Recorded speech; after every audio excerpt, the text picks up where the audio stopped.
56 साल बाद मलखान सिंह का अंतिम संस्कार उनके पैतृक गांव फतेहपुर में किया गया। सेना के जवानों के साथ साथ राजनीतिक दलों के लोगों ने भी शहीद मलखान सिंह को श्रद्धांजलि दी। राजकीय सम्मान के साथ उनका अंतिम संस्कार उनके गांव में किया गया।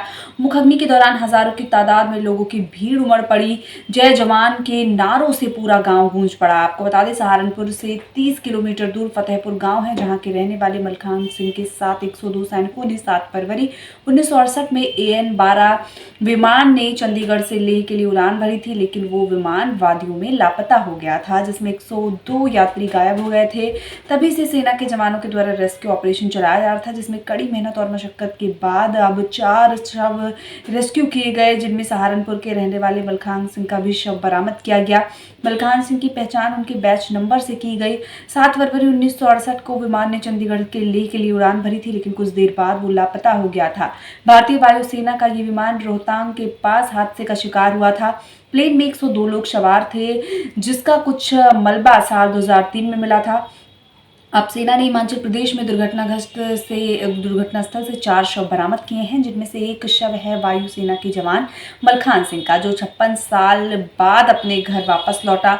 दशकों तक पीड़ितों के शव और अवशेष बर्फीले इलाके में पड़े रहे। इस रेस्क्यू ऑपरेशन को देश का सबसे लंबा ऑपरेशन कहा जा रहा है।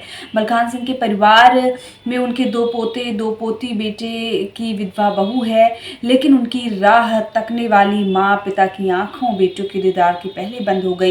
नानौता के गांव फतेहपुर निवासी वायुसेना में जवान मलखान सिंह की रक्षा करते हुए देश की रक्षा करते हुए 7 फरवरी 1968 में हिमाचल प्रदेश के रोहतांग के पास शहीद हो गए थे। आपको बता दें कि 4 शव मिले। एक फौजी पहचान नानौता थाने के ग्राम फतेहपुर निवासी मलखान के रूप में बताई गई। मलखान सिंह शादीशुदा थे। उनका एक बेटा रामप्रसाद था, जिसकी मौत हो चुकी है। उनके पोते गौतम और मनीष मजदूरी करते हैं। सोमवार को जब ये खबर सूत्रों के हवाले से परिवार के लोगों को मिली तो गमगीन माहौल हो गया। साथ ही इस बात का संतोष भी हुआ कि जिस मलखान सिंह के शव को ढूंढने में इतने समय लग गए, आखिर उसे ढूंढ लिया गया।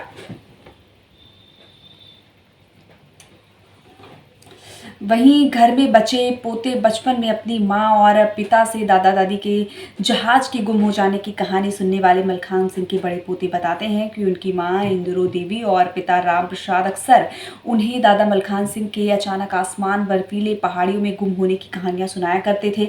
गौतम और मनीष अक्सर यही सोचते थे कि उनके दादा मलखान सिंह एक न एक दिन जरूर वापस आएंगे।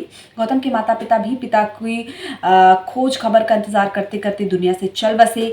माँ पिता के जाने के बाद गौतम और मनीष भी शहर में आकर बस गए। मलखान के लापता होने के बाद परिवार को कोई मदद नहीं मिली, जिसके बाद मलखान के परिवार उनके दोनों पोते शहर आ गए और मेहनत मजदूरी करके अपना जीवन यापन करने लगे। 1968 की बात है। हमारे कुछ सैन्य कर्मचारी जो चंडी मंदिर एयरबेस से अपने आगे के जो हमारे बॉर्डर का इलाका है वहाँ पे अपनी तैनाती के लिए जा रहे थे। तो एक AN-12 नाम का एक विमान होता है जो 102 हमारे सैनिकों को लेकर जा रहा था और रास्ते में वो क्षतिग्रस्त हो गया था। तो उस दौरान जो हमारे 102 कर्मचारी सैन्य हमारे कर्मचारी वो वहाँ पे लापता हुए थे। तो अभी हमारा 22 सितंबर को एक डोगरा स्काउट का पर्वतीय रोहित का एक टीम एक एक्सपीडिशन निकला था, जो चंद्रभागा 13 के इलाके में गया था। वहाँ पे उन्होंने एक पर्वतीय पठार को जांचा, उसको वहाँ पे पड़ताला, तो वहाँ पे उसको हमारे ही लापता खोए हुए फौजियों में से 4 का पार्थिव शरीर प्राप्त हुआ। तत्पश्चात उनको वहाँ से हवाई जहाज़ के थ्रू लाके चंडी मंदिर और चंडी मंदिर से सरसावा एयरपोर्ट स्टेशन तक लाया गया और वहाँ से फिर हमारी टुकड़ी उनको सैन्य सम्मान देने के लिए, उनकी अंत्येष्टि के लिए हम उसको उनके जो पैतृक गांव है वहाँ पे लेके आए हैं। तो जी आपका मेरा नाम गौतम है जी। गौतम जी 56 साल बाद बताया जा रहा है शरीर मिला है, क्या लगेगा? मुझे अच्छा भी लग रहा है, थोड़ा गम भी है कि खुशी बात की हमारे दादाजी इतने दिनों के बाद हमारे अपने मिट्टी पे आ रहे हैं और मतलब कि हमें भी देखने का मौका मिलेगा जी। तो घर परिवार में कुछ बताते होंगे लोग कि कैसे जी क्या हुआ? हाँ, हमारी मम्मी जी बताती थी, दादी जी बताती थी कि भाई आपके दादाजी एयरफोर्स में थे और वे किसी मिशन के लिए गए थे और किसी वजह से चले तो वहाँ पे उनका जहाज का मतलब पता नहीं लगा कि कहाँ समा गया। जी। अभी थोड़े समय बाद पहचान हुई है, किस तरह से पहचान? जैसे कि कुछ आईडी होते हैं, जैसे कि नंबर प्लेट होती है, उनकी बेल्ट पे ना वो मिले उनके नंबर और नंबर नाम प्लेट। जी।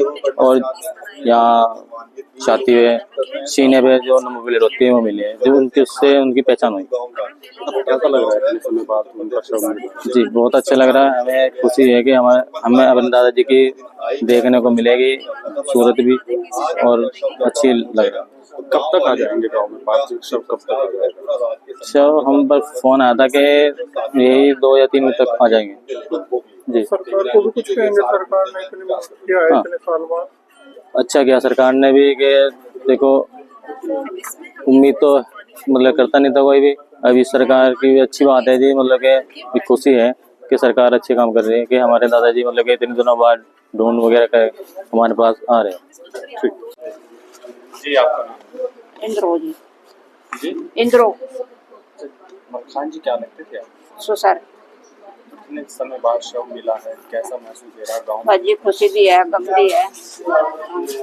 हमारे सुसर इतने दिन हमारे बेचारे। हाँ जी।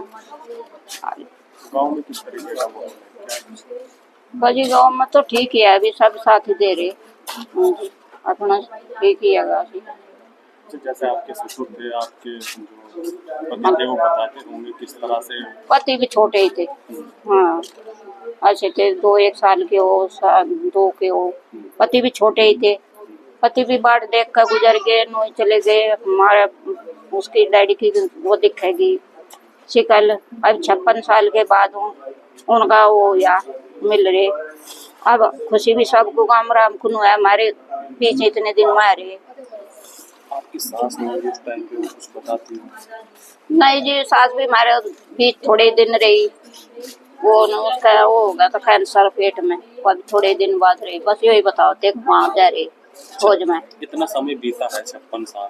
हाँ जी। तो क्या किसी की तरफ से कोई मदद, कोई होगा ना आपके जी। पास आए हो? ना जी, कोई नहीं आया। 56 साल के बाद ही भाई सब यहाँ से। हमें किसी की मदद 1 रुपए की नहीं मिली, ना भाई किसी उसकी, ना कोई आया। हाँ जी, 56 साल के बाद ही सब आए हमारे पास। अन्य हम किसी ने पूछे थारे ससुर गुजर गए, थारा क्या कोई कि करतम खा रहे कि करतम पी रहे, कोई मदद नहीं मिली।